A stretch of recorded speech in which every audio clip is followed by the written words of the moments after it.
मुरानी साहब सर, कैसे हैं आप? ठीक ठाक। आप कैसे? मैं भी बिल्कुल ठीक सर। सर आपका बड़े पतले पतले लग रहे हैं, आपका वेट कम हो गया मुझे लगता है। हाँ, ये यार बीच में मेरी गालिब से भी बात हुई थी स्ट्रीम यार्ड पे, और गुलजार वगैरह सब थे, सुल्तान भी थी। मेरी तबीयत थोड़ी खराब थी। मेरे पैरों में भी वो लेगामेंट से प्रॉब्लम हो गया था, तो मैं वहां पे था हॉस्पिटल में। और फिर मैं जब वापस आया यूएस, तो मुझे पुलिस ने बंद कर दिया अंदर एक दो क्यों? दिन के लिए। यार वो लास्ट ईयर जो है ना, मैं डैलस में था। मैं किसी के साथ रूममेट में रह रहा था, और अपनी बेटी से वीडियो चले वो फोन पे आप बात है। आप चले पता नहीं, मुझे नहीं पता ये मुनासिब है ये बात बताना या नहीं, हाँ लेकिन हाँ खैर हाँ हाँ, नहीं ऑब्वियसली नहीं, कोई अब कोई मसला नहीं, कोई मसला नहीं, कोई मसला नहीं, क- कोई मसला नहीं। तो मैं अपनी बेटी से वीडियो कॉल पे बात कर रहा था। जिस बंदे के साथ मैं रहता था वो 60 60 या 62 साल का कुछ था। तो वीडियो कॉल पे बात कर रहा था, हम घर शेयर कर रहे थे एक साथ। तो एक मर्तबा उसने देखा, मैं सोफे पे बैठा हुआ था। उसने तारीफ करी मेरी बेटी की। मैंने थैंक यू बोला। दूसरी मर्तबा मेरी बात हुई वीडियो कॉल पे, तो उसने बोला यार तेरी बेटी से मेरी शादी करा दे। हैं? हाँ, मेरी बेटी 20 क्या? साल की है। नहीं तो वो हाँ मोमिन था? हाँ हाँ, वो अफ्रीका का मोमिन था। बुढ़ा था? अफ्रीका का। हाँ, कल्ला कल्ला। तीसरी हम्म, मर्तबा मैंने थोड़ा ड्रिंक की हुई थी, उसने बोला मैंने माँ बहन एक कर दी मोहम्मद की। ओहो। और फिर जो है मैंने, वो मुझे डंडा लेके मारने आया ऊपर, उसका भाई को बुला लिया उसने। तो फिर क्या हुआ, मैंने पुलिस बुलाई। और पुलिस आई, पुलिस ने बोला यार अभी आप इधर से जाए, मैं बाद में हम सेटिंग करते हैं क्या है मसला। तो मुझे तो बड़ा गुस्सा हुआ आया हुआ था, मैंने पिया हुआ भी था। तो मैंने उसका जो कंप्यूटर, लैपटॉप, फोन, पासपोर्ट, ये वो सब बाथ टब में डाला और नल खोल दिया पानी का। सही है ना? वो नल जो बंद करना मैं भूल गया। पानी बाहर आने लगा, पुलिस वाली ने देख लिया। ओहो। मुझे बंद कर दिया अंदर। मुझे ले गए अंदर। तो पुलिस थाने में उन्होंने मुझसे पूछा कि भाई, वो पूछते ना treatment, are you feeling okay, ये वो फलाना। तो उसमें मुझसे एक सवाल उन्होंने पूछा कि do you see any things that others don't see. और मुझे आ गया गुस्सा। मैंने बोला यस। उन्होंने मुझे 2 दिन पागल खाने में डाल दिया। पागल खाने से निकला मैं, फिर एक दिन और बंद कर दिया। उसके बाद मैंने तो पहली मर्तबा अरेस्ट हुआ था, तो मुझे ये पता नहीं था ना, तो बॉन्ड कराया, बॉन्ड करा के बाहर निकल के मैं घर चला गया वापस पाकिस्तान। इनको, इनकी पॉलिसी है कि हर हफ्ते आपको कॉल करना है बॉन्ड कंपनी को कि भाई अटेंडेंस देनी है। और बात मुझे पता नहीं थी। मैं पाकिस्तान से 6 महीने बाद आया। मुझे एयरपोर्ट पे पकड़ लिया, वापस 2 दिन बंद कर दी। मैंने बोला अब ओहो। क्या किया मैंने? तो बोला वो आपने बॉन्ड कंपनी से ऐसा किया था, तो अब ये एवरी मंडे ट्यूसडे मुझे कॉल करके बोलना ही पड़ता है उसको। ये चक्कर हो गया था। हम्म। तो उसमें थोड़ा चले डिस्ट्रेस भी हो गया था, उसमें काफी जी। स्ट्रेस हो गया था मुझे। और डिप्रेशन भी हो गया था, अजीब सा अकेला रहता हूँ मैं। तो उसमें गालिब ने थोड़ी नोटिस की होगी, तो उन्होंने मुझे स्ट्रीम यार्ड पे बात की मुझसे। और गालिब ने मुझे बोला कि यार जरा साइकेट्रिस्ट के पास जाकर आ। तो मैंने मेरी मदर को फोन किया था, वो गई हुई क्रूज पे। तो वो आएंगी, उनके साथ ही जाऊंगा, वो आ जाएंगी तो मेरा वैसे भी डिप्रेशन कम हो जाएगा। मसला नहीं है। चल तो चलें आपके लिए। ये गालिब नहीं नहीं, और भी कुछ लोगों ने नोट किया। मैं आपके लिए आपके लिए इस दफा एक लव लेटर आया मेरे पास। अच्छा। उसमें इन्होंने लिखा, इन खातून ने लिखा, हेलो हारिस भाई, मैं आपकी साइलेंट लिसनर हूँ, आपकी और गालिब की। इस वजह से आपको मैसेज कर रही हूँ क्योंकि मैं मुरानी साहब के लिए बड़ी परेशान हूँ। मैंने देखा है कि वो आपकी इस मूवमेंट को हर वक्त सपोर्ट करते हैं, हमेशा से। और I have seen that at some point के he has suffered from a lot of personal things in life. Maybe बी शायद इस वजह से, जो कि मुझे आपकी स्टोरी का नहीं था पता, कि ये बड़ा टफ टाइम है आपके लिए। और याद रखिएगा कि जितना भी मुश्किल वक्त हो, ये वक्त भी टल जाएगा, गुजर जाएगा। मैं चाहती हूं, I really want to come on live discussions. मैं चाहती हूं कि मैं भी लाइव डिस्कशंस में आऊं और उनको बताऊं कि सब कुछ ठीक हो जाएगा। और आप बड़े स्ट्रांग इंसान हैं। और लेकिन मैं भी पर्सनल वजह रीजंस की वजह से नहीं आ सकती। प्लीज उनको बताइएगा कि ही माइट नॉट नो मी, आप उनको नहीं जानते होंगे, लेकिन वो उम्मीद करती हैं कि चीजें पहले से बेहतर हो जाएंगी और हम मुरानी साहब को फिर से हंसता खेलता देखेंगे और सेहतमंद देखेंगे। और इसमें कोई बुरी बात नहीं है प्रोफेशनल हेल्प लेने में। दवाई लेने में और थेरेपी लेने में। इसमें कोई गलत बात नहीं है। बहुत सारे लोग मौलानी साहब की स्पीडी रिकवरी के लिए पुरजोश और उम्मीद से हैं। प्लीज मौलानी साहब अपना ख्याल रखिएगा। तो ये मौलानी साहब आपके लिए कमेंट आया ऑब्वियसली, क्योंकि आप थैंक हमारे यू। साथ बड़े बड़े अरसे से आप हमारे साथ जुड़े हुए हैं, और ये बड़ा इमोशनल वक्त हो सकता है आपके लिए, लेकिन आप इस चीज का हमेशा ख्याल रखिएगा कि आप वाकई बड़े अरसे से हमारे साथ जुड़े हुए हैं, बड़े अरसे से आप हमारी सपोर्ट करते रहे हैं। तो अपने आप को अकेला मत समझिएगा। ये सारे लोग अभी इस वक्त 500 लोग देख रहे हैं, पता नहीं गालिब के पास आपकी लाइव चैट थी या मुझे नहीं पता। ये लोगों ने खुद नोट किया, और मेरी माजरत कि मुझे इस चीज का बिल्कुल नहीं पता था।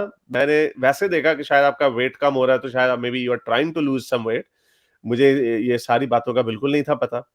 लेकिन जो मैं एडवाइस हर बंदे को देता हूं, मैं हर बंदे को यही एडवाइस देता हूं, क्योंकि हम देखते हैं कि हर इंसान की जिंदगी में कोई ना कोई चैलेंज चल रहा होता है, और हमें नहीं पता होता, क्योंकि हम हंसता खेलता देख लेते हैं लोगों को। वो मेरे ख्याल रॉबिन विलियम ने कहा था कि the saddest people are those who smile the most. यानी हमें लगता ये है कि जो बड़ा मुस्कुरा रहा है, बड़ा हंसी, और आपकी पर्सनैलिटी वाकई बड़ी यानी जॉली जॉली किस्म की पर्सनैलिटी है। तो ऐसे भी हो सकता है कि बहुत सारे लेकिन हसास लोग हैं जिन्होंने पहचान लिया कि आप शायद किसी मुश्किल वक्त से गुजर रहे हैं। तो मुरानी साहब अपना ख्याल रखिएगा, और ये मत समझिएगा कि आप अकेले हैं। आप हम सबका रॉक हैं, और आपकी सपोर्ट की वजह से हम जैसे लोगों को, एक्टिविस्ट को भी हमारा खून बड़ा बढ़ता है। तो प्लीज अपने आप को अकेला मत समझिएगा, और अपनी किसी भी चीज में हिम्मत ना हारिएगा। मुझे पूरा यकीन है कुछ नशेबो फराज मेरी जिंदगी में भी आए थे, लेकिन मैं यही हर एक को कहता हूं कि जब हम उस ढलान में होते हैं ना, जब हम मुसीबत में होते हैं, उस वक्त अपने आप को एक बात बार बार याद दिलाते रहे कि ये जो वक्त है ना, ये टल जाएगा। और जब आप पीछे मुड़ के देखेंगे आज से 2 3 4 साल बाद, और जैसा कि मैं देखता हूँ आज से 5 6 साल पहले की एक किसी भी चीज को, या अगर कोई हो, तो आप देखते हैं यार वो भी एक वक्त था। देखो उस वक्त का मेरे पे कोई तकलीफ नहीं है, कोई जख्म भी नहीं आपको उस वक्त नजर आएगा। तो प्लीज अपना ख्याल रखिएगा। नहीं, thank you so much Haris. असल में मसला ये है ना, मेरा अकेलापन सबसे ज्यादा मारता है मेरे को। मेरा अकेलापन, क्योंकि मेरी मदर ही मुझसे बात करती है, भाइयों को भी पता चल गया है। और यहाँ पे किसी मोमिन से भी मैं बात नहीं करता हूँ, क्योंकि मैं उनसे बात करता हूँ तो फिर मेरा मुंह चुप नहीं होता, मैं शुरू हो जाता हूँ फिर। तो मतलब मेरा किसी से बातचीत इतनी होती भी नहीं, खाली मेरी मदर से ही होती है और आप लोगों से होती है। और यही मेरी एक्टिविटी है। मैंने, आपको पता है, जब से मेरा ये डिवोर्स हुआ है और मैंने कुरान पढ़ा है और इस्लाम छोड़ा है, 2015 की बात है, तब से जो है मतलब ये कि इतने, क्या बोल रहा था मैं, हाँ, अकेली मैंने तन्हाई। अपनी मैंने अपनी दुकानें बेच दी। 2 दुकानें चलाता था मैं अच्छे से, मेरी वाइफ भी थी मेरे साथ में। मुझसे वो दुकान, मैंने सोच लिया उस टाइम पे कि मुझे अब दुकान नहीं चलानी है, मैं टैक्सी चला रहा हूँ, ताकि मैं हर स्ट्रीम पे अपना टाइम दे सकूं, सुन सकूं। क्योंकि दुकान पे बैठ के ये काम मुझसे नहीं हो सकता। इसलिए मैं, अक्सर आप मुझे देखते होंगे, गालिब ने भी मुझसे पहले पूछा कि मैं हमेशा गाड़ी में नजर आता हूँ। तो जब से ये मेरा मामला हुआ है, तो मैं दुकान तो चला ही नहीं सकता था, और मैं कुरान भी नहीं पढ़ सकता था। मुझे पढ़ना था, देखना था कि ये क्या लिखे हैं, क्या मैंने अपनी किताब तो कभी पढ़ी नहीं थी। तो फिर मैंने अपनी दुकान बेची हो, जब से मैं गाड़ी में ही होता हूँ, टैक्सी चलाता हूँ, ताकि मैं सबसे बात कर सकूं। मुझे काम करना है मैं करूँ, नहीं करना है नहीं करूँ। तो ये इसलिए सब मुझे गाड़ी में ही देखते हैं। अच्छा हारिस, मुझे एक चीज पूछनी थी आपसे।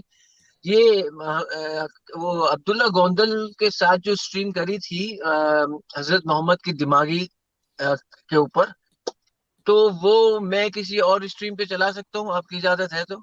जी जी, आप जहां मर्जी चलाएं सर, मैं किसी को स्ट्राइक नहीं भेजता होता। आप ऑब्वियसली हाँ, आप मैंने जो भी उनको ये जो बोला, बेहतर क्योंकि वो समझे। आपके बारे में कुछ बोल रही थी जिसके बारे में मैंने ज्यादा बात नहीं करी। मैंने कहा भाई ये सारे हमारे चैनल है, और हम किसी को स्ट्राइक नहीं भेजते भाई, हमें तो मैसेज पहुंचाना है आगे। बाकी आपकी जी। पर्सनल बात जो भी हो वो मुझे नहीं, मैंने पूछा भी नहीं खैर उससे। तो बस उसने ये सर, कहा था मुझे। हाँ तो नहीं, मैं मुझे चल, मैं नहीं, कोई टुनी भी चला दे तो मुझे उससे कोई फर्क नहीं पड़ता। लेकिन ठीक है। बहरहाल आप अपना अपना ख्याल रखिए, हेल्प लीजिए। तन्हाई जो होती है, तन्हाई का भी एक अपना ही मजा होता है। ऑब्वियसली वो डिपेंड करता है आपकी पर्सनैलिटी पे। मुझे तो मैं भी अकेला ही होता हूँ, लेकिन मुझे भी अकेले तन्हाई बड़ी मजे की लगती है। लेकिन मैं आपको एक बात बताऊं कि आपके ऊपर, और ये भी देख जरा सोचिएगा कि हम ये भी लोगों को अक्सर मशवरा देते हैं कि इस मूवमेंट के अंदर भी इन्वॉल्व रहना, हर वक्त देखते रहना, इससे भी एक आप एको चेंबर में आ जाते हैं जिससे बाहर निकलना थोड़ा मुश्किल हो। तो आप ये भी करके देखिए एक दफा कि एक हफ्ते के लिए हम सबको सुनना बंद करें, ये एक्स मुस्लिम को बैन करें, उससे थोड़ा दूर हो जाए सोशल मीडिया से, एक हफ्ते के लिए करके देखें। और ऑब्वियसली जिस तरह आपको गालिब ने कहा, अभी द वेल रोज ने भी, मैं लबैल ने भी कहा कि प्लीज थेरेपी भी लें। थेरेपी लेने में कोई बुरी बात नहीं है। बड़े बड़े लोग, बल्कि अब तो वेस्ट में तो जितने कॉर्पोरेशन होती है वहां पे तो उन्होंने अपने बिजनेस के लिए एक फुल टाइम थेरेपिस्ट रखा होता है, जो लोग अपनी जाके दिल की बातें कर देते हैं, क्योंकि हम बड़ी ऐसी बातें होती हैं जो नहीं कर पाते लोगों के साथ। और आप हफ्ते 2 हफ्ते का हाइटस लें, सोशल मीडिया से ब्रेक लें, अपने ऊपर फोकस करें और कहीं जाएं, जरा घूमने फिरने जाएं। जरा कोई आपको कोई तो दोस्त मिलेगा, कोई पता नहीं क्लब में जाके जरा डिस्को डांस ही कर लें। आपको ये सारी चीजें जो होती हैं, ये जिंदगी के एक्सपीरियंसेस होते हैं। अमेरिका इतना खूबसूरत मुल्क है, जरा ड्राइव पे जाएं, कोई यूटा के माउंटेन्स में जाएं और ग्रेट वो देखें, ग्रैंड कैनियन जाएं। You will find a lot of pleasure in life. Sir ये अभी मेरे घर प्लेजर में हम सिर्फ उस वक्त नहीं निकल पाते जब हम पीछे की तरफ देख रहे होते हैं। पीछे को देखिए, छोड़ दें। ये अभी देखिए, अगर इंसानियत की बात होती है, जहां तक हम हमेशा इंसानियत की बात करते हैं, अगर मेरे भाइयों में भी इंसानियत अगर होती है, तो क्या वो मुझे क्रूज पे नहीं ऑफर करते कि चलो भाई 7 दिन के लिए क्रूज पे चले जाओ भाईजान, आपकी तबीयत सही नहीं है, एंजॉय करके आता। मेरा दिल खुश हो जाता। मुझे क्रूज का कोई शौक नहीं है, लेकिन मेरा दिल खुश हो जाता, बस और कुछ लेकिन ऐसी, यही मैं आपको कह रहा हूं ना कि अपनी खुशी जो है ना, जब हमें खुशी लोगों से नहीं ना मिलती, ये कहा जाता है कि जब आपको कोई ऐसे लोग आपकी जिंदगी में होते हैं जो आपको खुशी नहीं दे रहे होते ना, अगर गम भी ना दे रहे हो ना, तो अगर कोई आपको गम दे रहा है, अगर गम भी ना दे रहे हो, खुशी भी ना दे रहे हो, तो they not worth your time. क्या आपकी जिंदगी इन लोगों की मोहताज होनी चाहिए? नहीं। आपकी आपके लिए सबसे पहले जो होती है ना, मैं हमेशा ये कहता हूं, इंसान अपना वक्त, सबसे ज्यादा वक्त इंसान, दुनिया का हर इंसान किसके साथ गुजारता है? अपने साथ। यानी माँ बाप बच्चे बहन भाई, उनके साथ भी 24 घंटे इंसान नहीं रहता। एक ही शख्सियत है जिसके साथ इंसान 24 घंटे रहता है, और वो आप होते हैं। और आप कौन है? आपकी सोच। तो अपनी सोच के साथ आप वक्त दे रहे हैं, तो उसके साथ रहना कोई बुरी बात नहीं है। तो अपना ख्याल रखें। मैंने आपको कहा, खुद भी आप घूमने फिरने जाएं, आपको बहुत सारे लोग मिलेंगे दुनिया में जिनका किसी इससे कोई ताल्लुक नहीं है, and you will have lots of pleasure. आपकी जिंदगी में बहुत प्लेजर आएगा। फिर आप पीछे मुड़ के जब देखेंगे, आप कहेंगे ये है। और वो कहते हैं success is the best revenge. जब आप खुश होंगे ना, आपकी सक्सेस आपकी खुशी है। जब आप खुश होंगे ना, और जिन जिन लोगों ने आपकी खुशी में रोड़े अटकाने की कोशिश की, they will all be, you know, they will be anyway, उनको गुस्सा है या ना, it doesn't make any difference, it shouldn't make any difference to you. लेकिन आपके लिए आपकी खुशी जो है ना, वो सबसे पैरामाउंट होनी चाहिए। तो चले, ठीक है सर, थैंक्स, बहुत आपने शुक्रिया टाइम आपका। दिया। प्लीज, और इसके जरा सोचिएगा, मैंने कभी आपसे कभी प्राइवेटली कभी बात नहीं, बल्कि मुझे कोई मैसेज इंस्टाग्राम पे या ट्विटर पे या कहीं पे भी अगर आपका हो, तो आप मुझे उस पर बल्कि ईमेल भेज दीजिएगा, फिर हम नंबर वगैरह भी एक्सचेंज कर लेंगे। तो उस पर आप भेज दीजिएगा। तो ये इसको भी फोकस कीजिएगा जरा, एक आधे हफ्ते के लिए ना, 1-2 हफ्ते के लिए ना देखें यूट्यूब, ट्विटर, सोशल मीडिया, इससे अलहदा हो जाए। अपनी हेल्थ के ऊपर फोकस करें, थेरेपी लें, और कहीं पे घूमने फिरने जाएं, सैर सपाटा करने जाएं, आम रैंडम लोगों से मिलें।